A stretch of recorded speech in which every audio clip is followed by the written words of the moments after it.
from there, I'm going to introduce you briefly and then give you an opportunity to do that. And we're going to do like a Q&A kind of situation with my students. Oh, hold on one second. There we go. All right, I think we're ready. Maybe. All right, so Kayla Coburn, she is an inclusion specialist. I have actually been working with her this school year. She works with a kid I've talked about a lot in this class that has a gait trainer and has Down syndrome, and it's pretty amazing and awesome. She's working and supporting the team currently, but she just had, can I put you on blast real quick? Is that okay? Yeah, that's fine.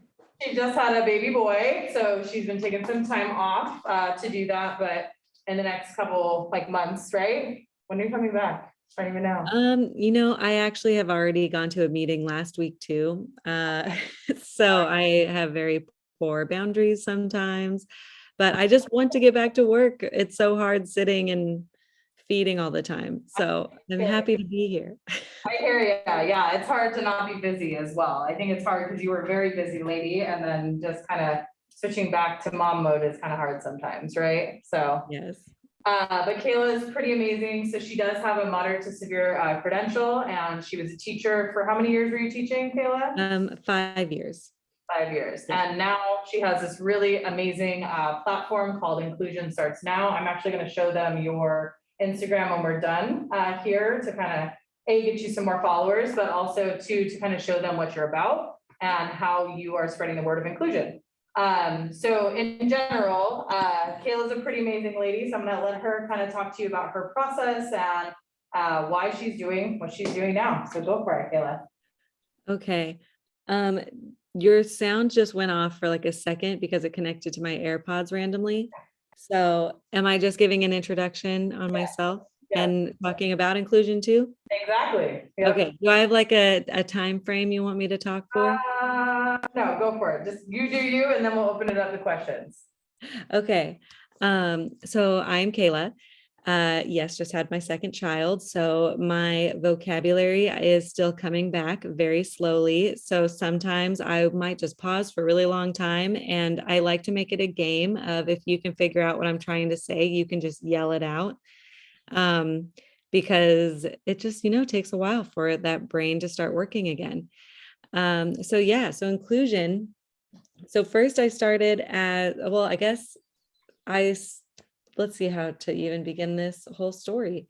I started volunteering in college with this group called KEEN, K-E-E-N, which stands for Kids Enjoy Exercise Now. And that was working with kids primarily with autism.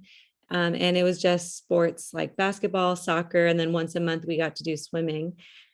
And I knew sign language because of high school. And so when I started volunteering, I all of a sudden got to use sign language with some students. And I already knew I kind of wanted to be a teacher. I just didn't know where. So this volunteering with them definitely showed me how much I loved the special education field. And then, so I was, getting a major in liberal studies and a minor in special education, because that was just the only thing I could do in special education at San Francisco State. And then I got a job through a friend where I was working as a one-on-one aide with a child who is deafblind. And I absolutely loved it. I was just like, the harder it was for the student to be included, it was like, that's where I wanted to be, because I wanted to prove to people that this child deserves to be in the classroom. This child can make friends. This child can be an active part of the community. And this student, I ended up getting really close to the family. The family was very forward thinking with inclusion.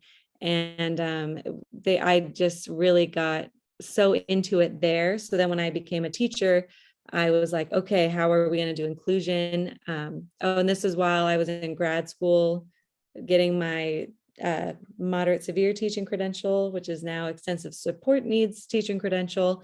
And once I was done with my credential and master's, my first year teaching without going to school, I was so bored not having all of this other stuff to do that I created this buddy class curriculum where once a week, me and a general ed class would mix our classes. And then we do an art activity or a social activity, a physical activity, something that just kind of helped form relationships between my students and her students. And it ended up working out so well that it's still going, even though I'm not at the school anymore. They still do like an autism acceptance parade in April, and they still do groups and inclusion or mainstreaming, reverse mainstreaming, and buddy class, and all this stuff still happens at that school, even though it's like the teachers are all just choosing to keep doing it. I mean, there's really nothing telling them that they have to, as they're not a fully inclusive school, because that's just not what a lot of schools do. But so they kept going, which just really inspired me to keep going with Inclusion Starts Now, because I just wanted to get to more schools to convince people that, you know, this is great for everybody. But I feel like at times I'm even convincing my own family members. I mean, I just had holiday, Easter just happened. And one of my uncles was like, oh, but you know, though your students distract I mean, his language was much different, but the general ed peers. And I was just like, no, I mean, you know, they might distract them for a second or like a day, but they get used to it. Kids adapt. Like, it's proven that everyone can continue learning together. It doesn't affect these children without disabilities. Like, it doesn't affect their learning as much as everybody thinks it does. So anyways, I can talk about it forever. So then I taught again in Orange County for a year. This school hired me, even though I was, you know, I kept telling them how much for inclusion I was. And then my first day working, you know, after I like signed my contract and was in the classroom, they told me, not my classroom. And so I fought them tooth and nail for the entire year. They did not hire me back, which I am now looking back at it, not very surprised, because they would tell me that my students couldn't go to a school dance unless all their parents came. And I dismissed that requirement, and I just brought all my students with me, and one of my aides volunteered her time, and it was fine. All my students loved it. Yeah, that's awesome. Oh, It's like, good for you. That's awesome. I mean, that's insane that your kids couldn't go to the school dance as well. oh, yeah, it was ridiculous that was even something that I had to like fight for.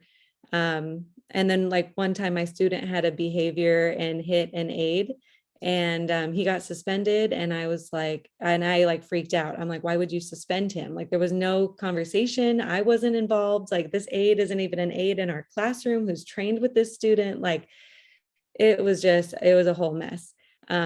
But I was advocating so hard for my students. I probably should have slowed down just a little bit, maybe try to be a little bit more nicer to administration, because I just don't think they understood what inclusion is to me. Because to them, it is in April, they ask everyone to buy an inclusion shirt for $20, and which is not inclusion. That's very much not inclusion to me. That's just them making money off of my favorite word. So anyways, that job I was done with. And then I got to finally get a position in the deaf blind field, which is a very small field, because there are not a lot of people who are deaf and blind. But I only work part-time with them. And then once I was part-time, I was able to really start focusing on Inclusion Starts Now. And then Nikki and I reconnected after years of not seeing each other.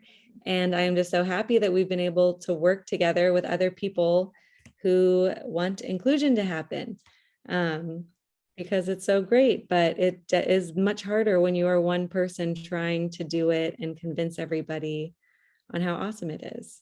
I agree. And it is an uphill battle many times, but I was kind of telling my students earlier about how you're going to help with my camp this summer. Kayla's going to do some trainings, but she's also going to help us with accessibility, you know, for our campers, but also to just, you know, obviously she lives in Orange County. She's talking about Orange County now, so her time is limited and she has two little ones, but I'm gonna try to get her out to camp to kind of see how we can best support my campers and in the community as well as in their camp program, because she does have that amazing brain to just think outside the box for some of these kids, when a lot of people would just be like, oh, they can't come. And that's not how I operate at all. I will figure it out and try as best as I can to support the kiddos that I have. And I think with her support this summer, it's kind of like a slam dunk for me. And it just makes it easier to have another set of eyes and ears and kind of, hands on deck in that regard. Kayla, just a question for you, real quick, and then I'll probably open up to student questions if that's cool with you. Can you describe, you said about reverse inclusion, could you describe what that means? Because some of my students may not know what that means. Yes. So mainstreaming is when you, like students in a special ed classroom will go out into a general ed classroom. Reverse mainstreaming is when the general education peers will come into the special education classroom. And this has just been a great practice. Well, first, it starts helping me, me as the special ed teacher, build a trusting relationship with the general ed teacher. And then it also just makes the special education room not such a secluded room where it's, other students can come in here and see what we're doing. And we're also learning to read and doing math and doing art activities. And it's just like a great way to show them what our classroom is doing. And one of my favorite things I did that I think is technically reverse mainstreaming is I would tell the general ed teachers if they had a student that was having a really hard time in their classroom and they needed a break from that student, that they can send them to me and they can come and read a book to my classroom, or they can do the activity we're doing at that time. Because usually when a child in a general ed classroom is having a hard day, they might be frustrated with work, or who knows what they've been going through. And so it's nice when they come into our room because it can help them feel a little bit needed. They can, sometimes it's like they get to be the one who gets to like help tutor someone, or not tutor, but help work with someone on an activity. They get to lead the class and and like coming in and reading a story. I mean, that was in an elementary school classroom, but they loved it and they got to practice their reading, where when they're in a general ed classroom, they might have not have had the highest reading scores. And so they would never read in front of everybody. But this was just it was nice for them academically, for us all socially. And it really helped build the relationships between the teachers too. Yeah, we're trying to do reverse inclusion in my camp programs this summer. You'll be excited to hear this, Kayla.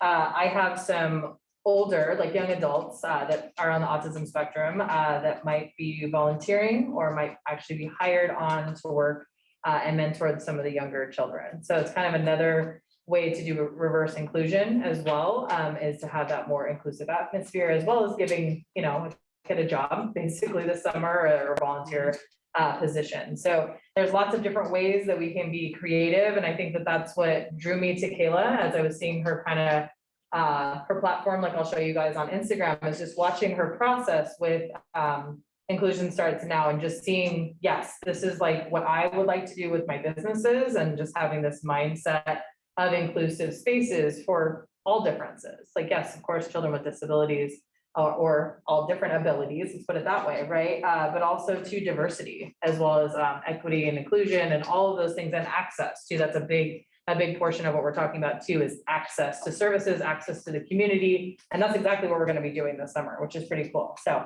with Kayla's support too, which I'm really excited about. So I have another question. Can you tell my students about Tyler the Snake, please?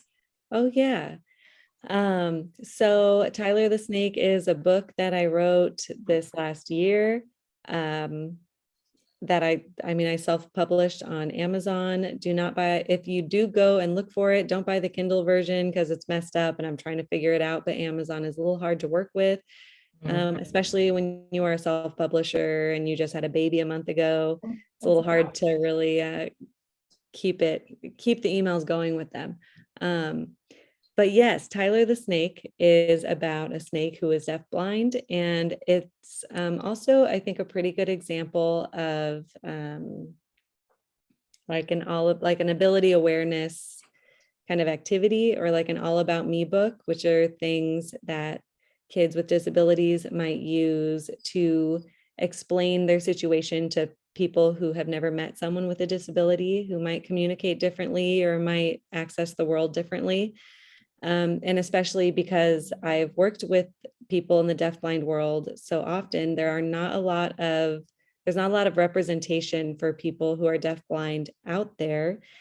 And so this was just something that I could do. I mean, I found an illustrator who would do it for super cheap, which was really nice, just to try to get another book out there that can help people feel more not identified, more represented in media. So, oh, and then in the book, there's other characters who have just a range of disabilities, and it kind of just talks about how we can communicate with other people, how we, some people need their desk set up a certain way, some people need to run around and get their energy out before class, some people might use a white cane to navigate recess, and might have an AAC device. And so it kind of just goes through different things like that. It has a couple of signs in there. Of course, I have to do something with sign language. So yeah, so it's on Amazon, and I think we have, one of my students just bought it, actually. I was looking at it right now, so. I great. bought her book. It's, I saw it and I was like, this is amazing. And of course I shared it with my daughter. We have read Tyler the Snake several times. Because again, it's also practicing what we're preaching, and my daughter's going to my camp. Well, last week she's going to Carnival Week, by the way, to hang out with my daughter, Kayla. Oh, fun. Yeah, so, it's some of those things, and just kind of normalizing the situation. Like, I want my daughter to understand what I do for work, right? And what better way to do it, have her go to my camp, right? It's kind of the same thing, but also promoting Kayla's book and just kind of exposing her to, a deaf blind snake, which is awesome, right? It's like this space that I want for my daughter, but also too, just thinking about this, like for your students, if you guys ever have, if you're going to be a teacher or a therapist or whatever, there's all kinds of stuff out there to help support a person that may be a little bit different, because we are all a little different, of course, right? But being able to support that, which is pretty awesome. So I'm going to open it up to my students' questions now, Kayla, if that's cool. Does anyone have a question for her? Mary, go for it. What are other ways that you recommend for future teachers to implement inclusion in their classroom? I'm going to repeat it so you hear her, okay? Okay, thanks. I was gonna say, it just connected to my AirPods again randomly, and Of course it did. So Mary asked, what are some ways that teachers can help their students to feel more included? Is that your question? Yeah, or what are different ways we can implement Inclusion into your classroom? in classrooms? Yeah. Yeah.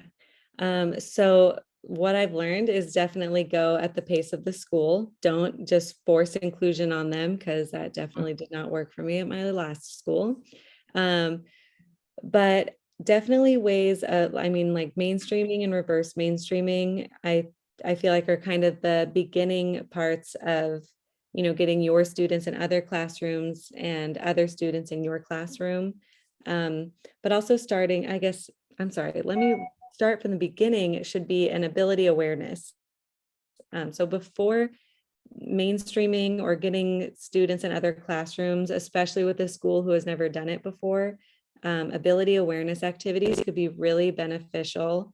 And those are activities that, again, it should go with the population that you have. So when I was in elementary school, my students, I think all of them were diagnosed with autism. And so we talked about communication a lot in the classrooms. We talked, so the ability awareness activity is I tell all the students to turn off their voices, and they had to tell me that they were hungry, that they were cold, and that their friend took their ball and they wanted it back. So, hungry, they'd like hold their stomach, or they'd, pretend to eat. Cold, they were shivering. And then usually there'd be one student who would pretend to hit somebody when it was that their friend took their ball. And so I would use that as, sometimes my students might hit, but it's because they're trying to communicate something to you. We're not saying hitting's okay, come find an adult, but we will help you walk through, um, the event, the trying to help them with the communication. And so little activities like that help the students, kind of understand where your students might be coming from. And it also helps the general ed teacher in there, because a lot of general ed teachers don't get a lot of training. They usually get like one class on special education, and it's like an intro class, and it's just not very helpful. So usually the special ed teacher kind of is coming in as like the person with all the knowledge, and you're the one who kind of has to lead by example of, how do we encourage the students to communicate to each other? How do we communicate to them? What language do we use? What language do the students want us to use? And then all that. So after ability awarenesses and everyone's like on board and you get a good schedule going, because again, your aides might need to go. You got to make sure your aides are trained on how to deal with mainstreaming, because again, if there's a behavior in a classroom, how are you going to deal with it? Because that could be pretty, big depending on the behaviors. And then just making sure that you don't send your aides and students all out to classrooms and then you're like alone in your classroom with 4 students. Like it takes scheduling and making sure they're going into the classroom during a good time. If it's going to be, reading or math or art, it does take a lot of planning. But I think building that relationship with the school is really important. And my first year teaching, I was very big on, I would go into the lunchroom for lunch, and my school, they would go every Friday, the teachers would go out for lunch. And so I would always go with them on that. Recess duty, I would always talk to the teacher I was partnered with. I made a very big effort on building that relationship so they can trust me with their students and trust that I wasn't just going to throw my students in their classroom without, the proper support. So I feel like I totally rambled and went in like a big circle, but I hope I like it. It's hope great. that information was helpful. Yeah. Any other questions? I know you guys have some questions for Kayla. Anybody? Yeah, my student name is Kayla as well. Go for it. You have a question? I'll just replay what you're gonna say. It'll probably be easier that way. What classes does he typically, what age group does he typically work with? Yeah, what's your age group that you typically work with? I mean, I think I work most with like 5 to 17, but I mean, inclusion is everybody. I think what's hard, especially with the population that I work with, birth to 5 is a lot of hospital, there's usually a lot of medical issues. So there's a lot of surgeries and doctor visits. And when you are a child who is not able to, be around other children, it's really hard to get inclusion happening. But I mean, I say from the beginning, it should be going like preschool, before that daycare, if the right support is in place and education for the people, for the adults who are working with the students. But my population, I just happen to work with probably 5 to 17 kids that are in the school system. Even though they can be in the school system till 22, I don't usually transition programs kind of become a totally different thing, because then everyone's trying to figure out what the child's going to do after they turn 22. So yeah, did that make sense? Was that, That's did I great. answer that? Yes, you answered that. You're good to go. Anyone else have questions for Kayla? I have a question for you. When you were teaching, what was the age group you were teaching? So the first, so I was a one-on-one aide in a classroom that was kindergarten to 2nd grade. And then I was a teacher for 4 years, and the students ranged from, I think I had a first grader like once, but it was mostly second grade to third grade. And then my last year teaching was middle school, and they were all seventh graders. But now it's just anybody who's in school. Yeah, okay. Yeah, we have one more, another question from the other Kayla. Go for it. Since like having her baby, Mhm. but since having the baby and like coming out with a book, have you decided to like make your work less since dealing with the kids and then having the baby and coming out with a book? Is So- it less work? Yeah, so her question is, since you've had your baby and you've written your book, have you decided to work less? How are you doing that with what's going on for Inclusion Starts Now? Oh man, I don't think I'm choosing to work less. My time is just less, which is unfortunate, that I can't just not sleep.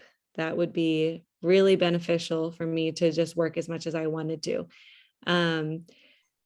So after I had my first child, once she started sleeping through the night, I got this burst of energy that was like, that I just like started focusing so much on Inclusion Starts Now, and I was really getting the ball rolling.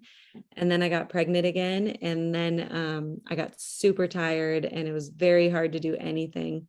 So now I am in that newborns don't sleep phase. And then I also have a toddler. So it has been very hard to do work, but thankfully my husband has a very great parental leave, much better than what the government gives. So he is kind of the primary caregiver for the next couple months. And then I will be working, and then it'll be summer. So my other part-time job slows down. And so I'm kind of hoping that once everything is going again, this baby will be on a solid schedule. My toddler might be in some sort of daycare part-time, and then I can give a lot more energy and time to this, because I mean, this is something, I mean, a lot of what I did through Inclusion Starts Now, I kind of just did for free. I mean, it was my own, business, and it's just me. And it's such a passion project, I guess, that is just so important to me. And if I can get paid for it, I'll take it. But I mean, it's just something that I think is so important. And the more I work, the more I'm like trying to get the word of inclusion out there. I think the more I've realized I've kind of always been one that I'm always like, the more the merrier. Like if anyone wants to come into anything, I'm like, yep, come on, let's go. And then usually I also befriend people who sometimes are a little bit harder to hang out with. So usually a lot of my friends clash, and then I'm always like, everyone, let's go. And everyone, then I'm like helping everyone communicate with each other. So it's really just a life thing. Yeah, sounds like a life balance kind of thing and figuring that out. And I think with the newborn and the toddler, you're still trying to figure it out, and it takes time. It just takes time. But I appreciate all the things that you do for, the one kiddo we're working with now, but hopefully that'll grow. And as we kind of move into summer, there's going to be lots of kids that we'll be we're working with together. And I always appreciate, Kayla also always has like a really great book recommendation, either if it's a child's book, or even for me as like a professor slash, professional in the field. You read a lot, and she has a lot of great resources, even her shirt. So you want to show off your shirt, Kayla, a little bit for my students? Let's see. Include like a mother, right? So she has these really cute, like I bought one of her shirts to support her, of course, because I had to, because it was about tacos too. Let's talk about inclusion. And it was a picture of a taco. I'm like, that's one of my favorite shirts. So, being able to just literally like we said, is to be able to practice what you're preaching. And I, like I said, I appreciate your time today. I know you're a busy mom, and I can't wait for her to come back to work and work with me some more in general. But she's a great resource for you guys too. So I actually put your email up. Inclusion Starts Now email. So if my students ever have questions or want to reach out to you, I'm also going to show up your Instagram to get some more people to check out your stuff too. But if they ever have questions, can my students reach out to you after this? Oh, of course. And I was gonna say, all of it is free. I mean, like I'm trying to charge schools, but like to the average human or to the human, I don't know why I said average. You can always email me, Instagram message me or anything. I mean, I love giving advice about how to successfully get inclusion going anywhere. Not saying that I have all the answers, but I mean, I would love to even just, talk about it and try to find a solution wherever you are. Yeah. Yeah. Awesome. All right. Well, we're gonna let you go for today. Kayla, thank you for your time. And I hope to see you sooner rather than later. So, and kiss those babies for us. Okay. So I thank you. will. Appreciate your time today. Of course. All right. Bye. Cool. Bye, Kayla. All right. Thanks, guys. Let me